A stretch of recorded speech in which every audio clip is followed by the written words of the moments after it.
the Klein 11-in-1 magnetic screwdriver and nut driver combination.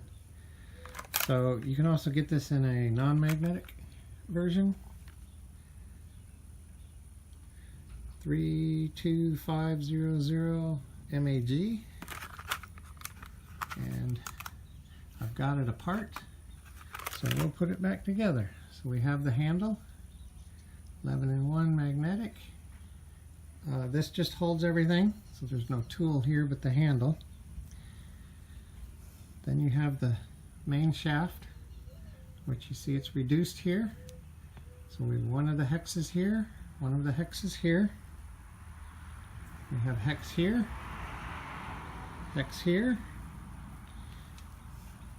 and a hex here, and a hex here. So 1/4 inch, 5/16, and 3/8. Now, these little ones, see they're magnetic. There's little and there's big.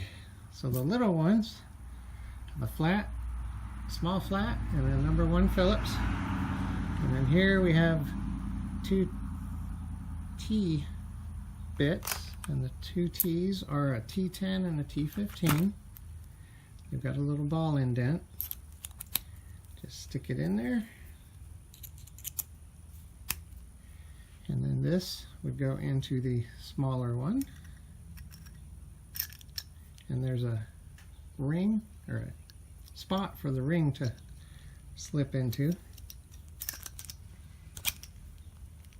Okay, so it's nice and snug. The big one, we have a large flathead and a #2 Phillips. And then here we have square bit. So those squares are a #1 square and a #2 square. This is going to be one of your fancier ones. It's not overly priced, it's actually very reasonable.